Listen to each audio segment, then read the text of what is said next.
Numa noite chuvosa de primavera de 2024, funcionários do departamento do xerife do condado de Scott foram chamados ao local de um acidente ocorrido a cerca de 11 quilômetros ao norte do centro da cidade de Davenport, Iowa. O motorista do carro bateu em um poste.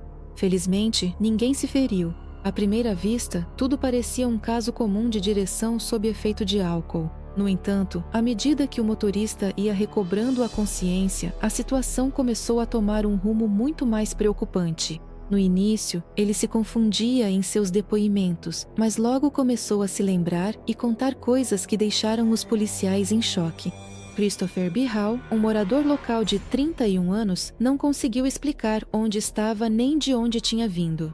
Em determinado momento, ele supôs que estava em um hospital. Quando lhe perguntaram de onde vinha, ele respondeu que não se lembrava de sua casa, nem do endereço, nem de outros lugares. Tentando descobrir se o homem tinha algum ferimento, o policial examinou o interior do carro. Não foram encontradas garrafas de álcool nem substâncias proibidas, porém havia uma faca no chão, aos pés de Christopher, o que causou preocupação. Seus pés estavam descalços e um deles estava ensanguentado. Quando perguntaram onde estava o calçado, o homem apenas deu de ombros. Ele não conseguia se lembrar de onde vinha nem o que estava fazendo antes do acidente. Enquanto a chuva batia forte no acostamento, o tenente Leonard retirou a faca do interior do carro e a colocou sobre o teto do veículo. A lâmina estava coberta de sangue, que foi imediatamente lavado pela chuva. Christopher tinha um pequeno ferimento na lateral do corpo, mas nada grave. Naquele momento, os policiais concluíram que ele havia se cortado acidentalmente. O registro do veículo confirmou que ele pertencia a Christopher B. Hall, e o endereço nos documentos indicava o condomínio Crestview, no bairro Parkview, onde Christopher morava com sua namorada, Taylor, de 31 anos. O delegado adjunto de sobrenome Turner foi até o apartamento deles e bateu na porta, mas ninguém atendeu. Lá dentro estava silencioso, não se ouvia nenhum som. A tentativa de entrar em contato com Taylor pelo número de telefone encontrado não teve sucesso. Do lado de fora, tudo parecia calmo. Não havia sinais de alarme ou ameaça. Não encontrando nada suspeito, Turner decidiu não entrar e voltou para Davenport, onde Christopher estava no hospital naquele momento. Lá, ele recebia atendimento devido a ferimentos leves e forte intoxicação alcoólica. Na unidade médica, os direitos de Christopher foram lidos e ele foi submetido a um teste de embriaguez alcoólica. Para isso, foi utilizado o método de rastreamento do movimento vertical dos olhos, um teste especial. Ele consiste em observar o movimento dos olhos do examinado enquanto a cabeça permanece imóvel. Nas primeiras tentativas, Christopher teve dificuldade em não mover a cabeça, mas após algumas tentativas conseguiu seguir as instruções. O movimento dos olhos confirmou a presença de sinais de embriaguez. Posteriormente, a análise de sangue revelou uma concentração de álcool 4 vezes superior ao limite permitido. Não foram registradas lesões graves na cabeça ou sinais de concussão em Christopher. Os médicos diagnosticaram apenas intoxicação alcoólica, um corte superficial na lateral do corpo e um nível reduzido de potássio no organismo. Aos poucos, ele começou a falar com mais clareza, mas a memória ainda não havia retornado. Ele não conseguia explicar como a faca foi parar dentro do carro. Parecia que ele vagamente percebia que havia alguma explicação para isso, mas não conseguia se lembrar qual era. Quando o vice-xerife Turner começou a fazer mais perguntas sobre a faca encontrada, Christopher, por sua vez, começou a demonstrar preocupação. Ele começou a perguntar se havia vestígios de sangue em suas mãos quando foi levado ao hospital. O que mais o preocupava era uma pergunta: estava tudo bem com sua namorada Taylor? Ele afirmava que ela já não atendia o telefone a noite antes, mas insistiu para que algum dos funcionários voltasse ao apartamento e se certificasse pessoalmente de que ela estava bem. Em determinado momento, Christopher confessou que imagens assustadoras surgiam em sua mente e que ele temia ter feito algum mal a ela. Ele dizia que não acreditava que pudesse fazer algo assim, pois isso não era de seu feitio. Mas em sua cabeça surgiam cenas dele desferindo golpes com um taco de beisebol. Esse pensamento lhe causava um medo pânico. Ele disse que não tinha certeza se aquilo realmente havia acontecido, mas queria que alguém verificasse se Taylor estava viva. Após conversar com ele, o tenente Leonard voltou ao condomínio Crossview, onde ficava o apartamento de Christopher e Taylor. Desta vez, os policiais tentaram abrir a porta do apartamento número 4. Ela não estava trancada. No entanto, algo do lado de dentro impedia que ela fosse aberta. Quando conseguiram entreabrir a porta, ficou claro que a passagem estava bloqueada pelo corpo de Taylor, que jazia no vão da porta. Ela estava sem sinais de vida. O crime foi de extrema brutalidade. Dentro do apartamento, os policiais encontraram numerosos vestígios de luta. Foram constatados em Taylor ferimentos causados por um taco de beisebol, uma faca e uma chave de fenda. O número total de ferimentos chegava a quase 60. Vestígios do conflito foram encontrados em várias áreas do apartamento de 2 quartos, no corredor, na cozinha, na sala de estar e, por fim, na região da porta de entrada. No sofá da área da cozinha, havia um taco ensanguentado. Perto da pia estava a ponta quebrada de uma chave de fenda. A faca, que anteriormente havia sido apreendida pelo tenente Leonard, também foi utilizada. Apesar de a chuva ter lavado parte dos vestígios de sangue, a análise de DNA confirmou que o sangue pertencia a Taylor. Taylor era filha de Michael McKee e Lisa Rosenberg. Ela nasceu em 1993 e cresceu em Davenport, Iowa. Estudou na escola secundária local. Após terminar a escola, ela começou a trabalhar em um salão de beleza, primeiro como assistente, depois se formou como manicure. Taylor se tornou mãe cedo. Ela tinha 2 filhos, Lila e Julian. No entanto, nas fontes disponíveis não está especificado onde exatamente seus filhos moravam durante os acontecimentos relacionados à sua morte. A vida pessoal de Taylor não ia muito bem. Os homens iam e vinham, não suportando sua independência, ou, ao contrário, lhe causando sofrimento. A família lembrava de Taylor como uma garota aberta e sincera, que sabia rir de verdade, adorava cozinhar e valorizava o tempo passado com os entes queridos. Apesar de seu caráter alegre, ao longo da vida adulta, Taylor lutou contra a dependência. Foi justamente durante o tratamento dessa dependência que ela conheceu Christopher. Ele também era de Davenport e trabalhava como operador em uma fábrica. Eles se conheceram em um centro de reabilitação localizado na cidade de Buffalo. Durante o programa, eles frequentavam as aulas juntos, trabalhavam para superar a dependência e, aos poucos, foram se aproximando. O relacionamento deles evoluiu para um romance. Em outubro de 2023, eles anunciaram oficialmente que eram um casal.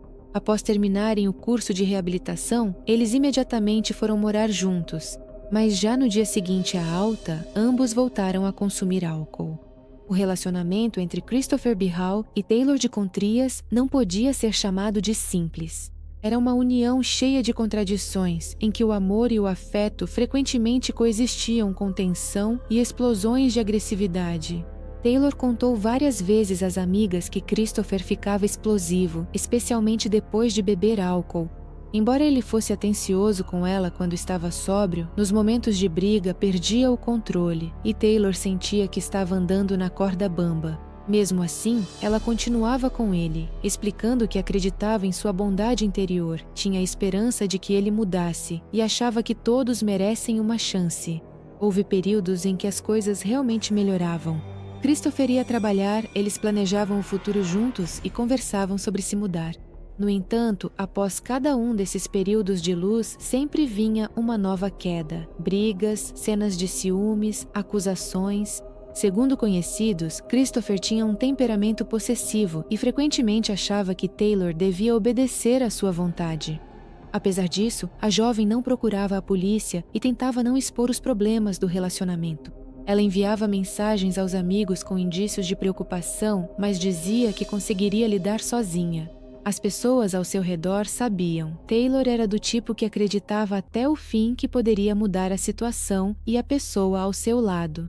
Em conversas com pessoas próximas pouco antes da tragédia, ela admitiu que temia por sua segurança, mas ao mesmo tempo pedia para não contar nada a ninguém. O relacionamento deles era permeado por medo, esperança e contradições internas.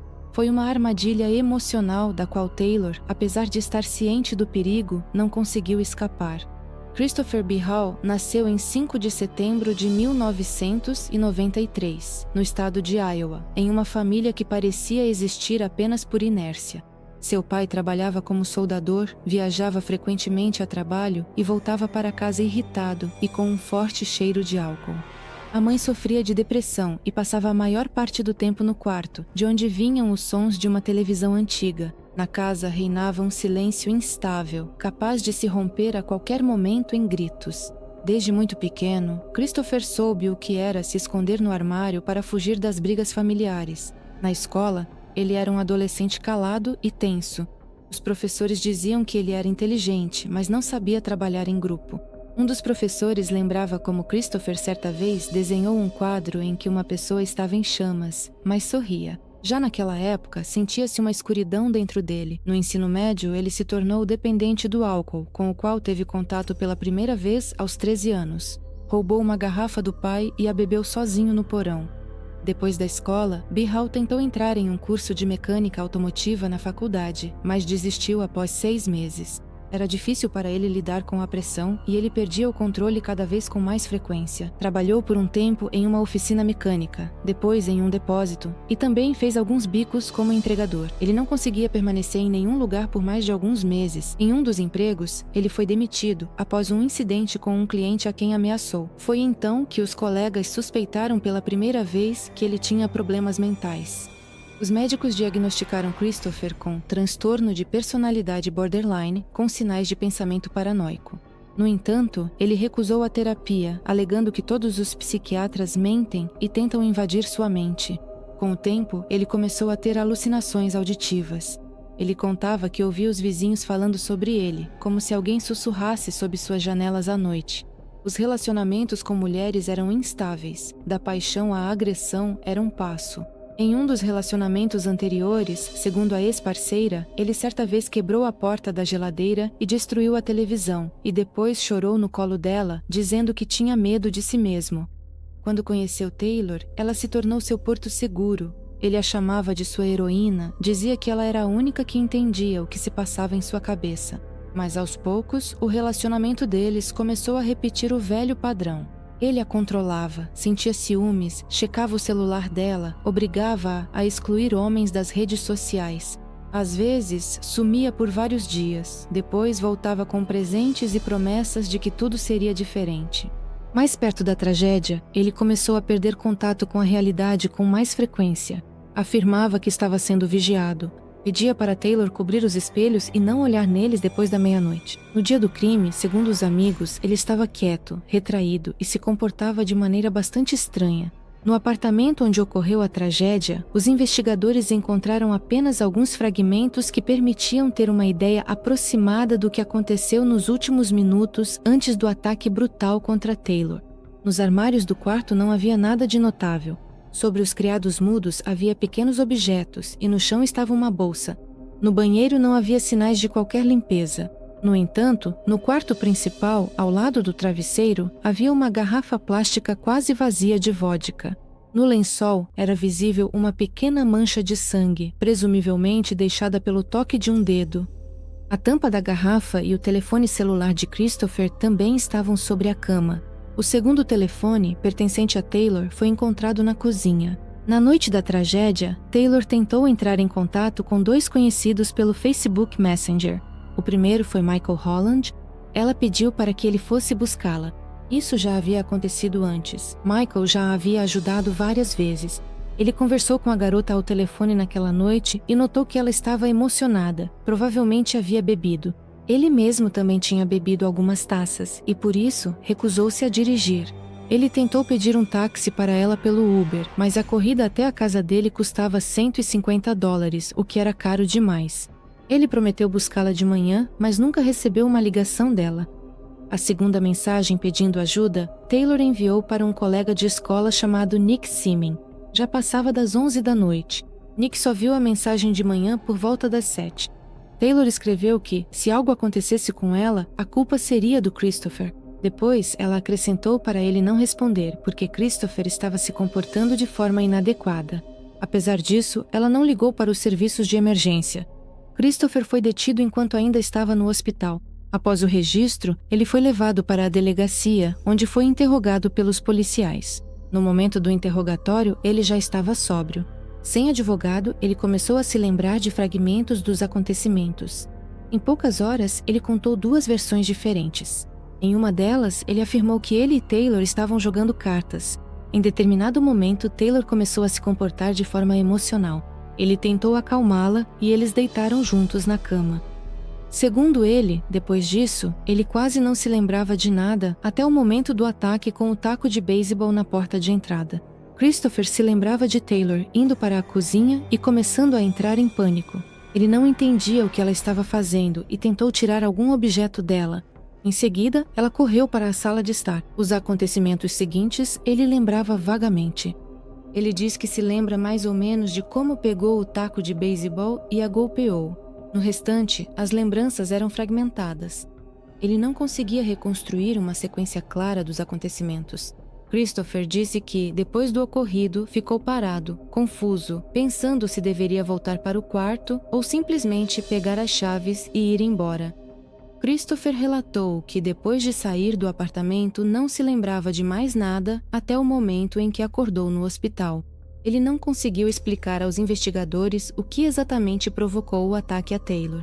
Segundo ele, eles realmente estavam passando por dificuldades no relacionamento.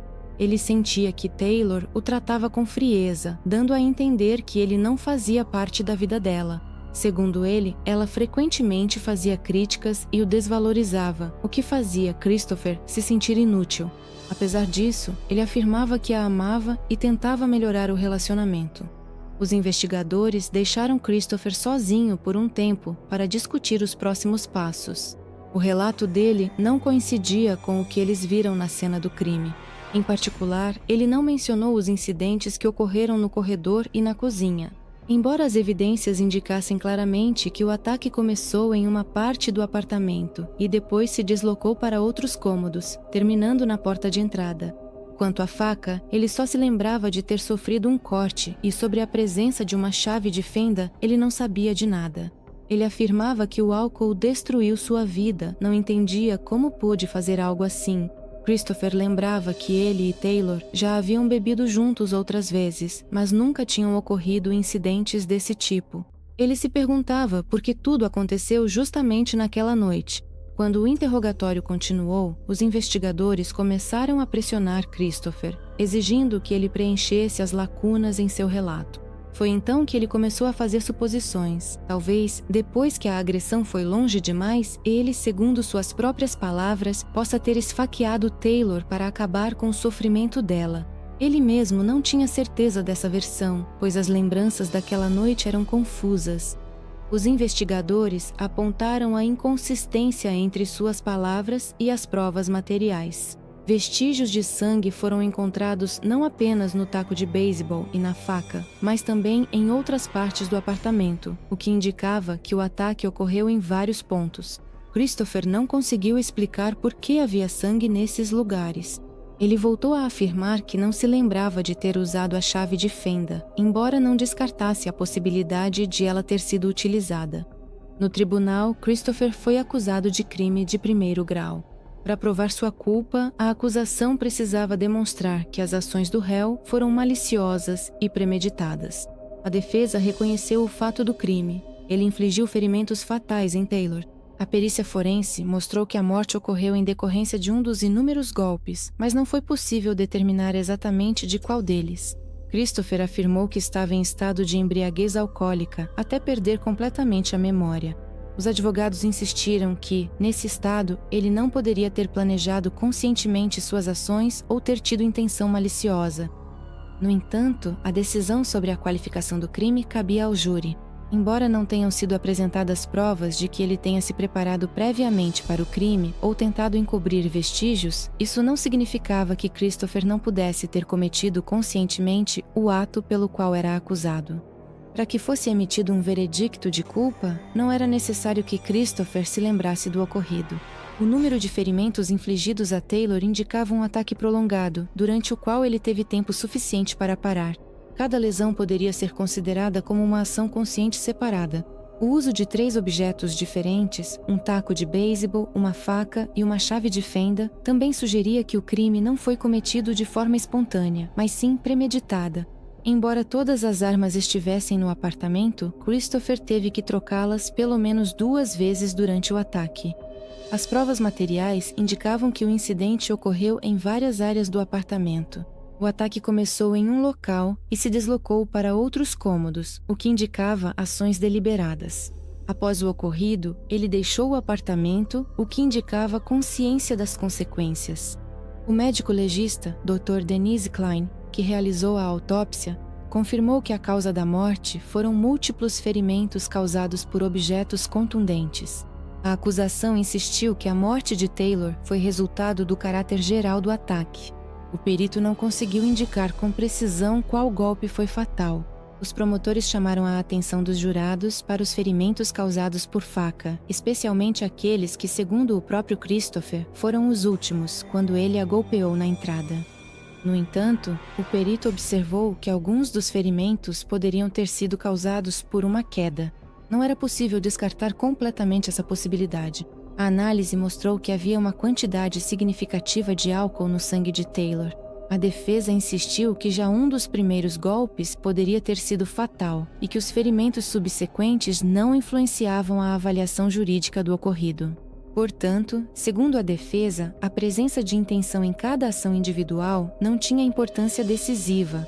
Christopher depôs em sua própria defesa no tribunal.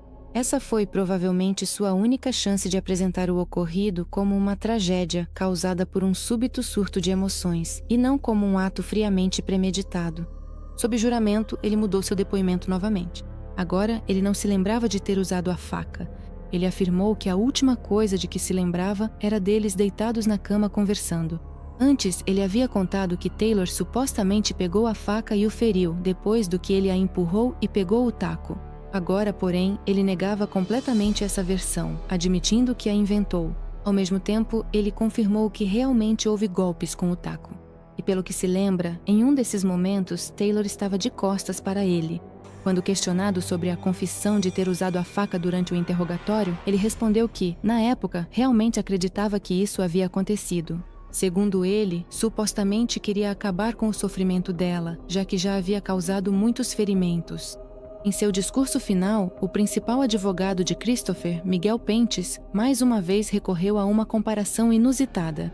Contrariando a afirmação da acusação de que cada uma das quase 60 feridas foi uma decisão separada e consciente, a defesa declarou que as ações do acusado não foram divididas em vários episódios, mas representaram um único comportamento impulsivo e contínuo. O advogado Pentes concluiu sua apresentação retratando o crime como uma única ação contínua, comparando-o a coisas cotidianas como caminhar ou comer. Segundo ele, quando uma pessoa anda ou come, ela não pensa em cada passo ou em cada mordida, ela simplesmente faz isso. Da mesma forma, argumentou Pentes, naquela noite, as ações de Christopher não foram uma sequência de decisões deliberadas, mas sim o resultado de um único impulso emocional no qual ele se envolveu e do qual não conseguiu sair. Ele sugeriu que tudo aconteceu muito rapidamente. De acordo com sua versão, o ataque começou e terminou na cozinha. Pentes enfatizou que não havia sido registrado nenhum sinal de que Taylor pudesse ter se movido pelo apartamento após o início do conflito, o que, em sua opinião, indica sua morte quase instantânea. Ele também observou que, se quaisquer ações forem realizadas após a morte, elas não podem ser qualificadas como crime de primeiro grau, pois a intenção não pode surgir depois do fato. Nesse caso, trata-se de outra infração, que não foi considerada no âmbito da acusação apresentada. No entanto, o assistente do promotor do condado de Scott, Brad Larson, não concordou com essa interpretação. Ele lembrou aos jurados que as evidências no local do crime contradizem essa versão. Além disso, a segunda versão do relato do próprio Christopher, apresentada por ele durante o interrogatório, coincidia completamente com o que foi encontrado no local. Larson lembrou que, quando os investigadores pressionaram Christopher, ele admitiu que talvez tivesse esfaqueado Taylor para acabar com o sofrimento dela. O promotor destacou que o próprio acusado contou que fez isso conscientemente, entendendo o estado em que a vítima se encontrava após os ferimentos anteriores. Essas palavras, na opinião da acusação, evidenciavam claramente a intenção de levar o que havia começado até o fim, ou seja, a existência de dolo. Ele pediu aos jurados que refletissem sobre qual das versões de Christopher realmente corresponde aos fatos. Ele lembrou que a primeira história contada pelo acusado foi posteriormente admitida por ele mesmo como inventada. Já a segunda versão, aquela em que ele admitiu o uso de todas as armas, coincidia completamente com as provas encontradas no local do crime. Após 2 horas de deliberação, os jurados anunciaram o veredito.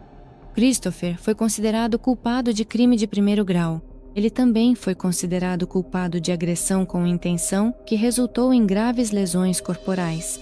A condenação por crime de primeiro grau prevê automaticamente prisão perpétua sem possibilidade de liberdade condicional.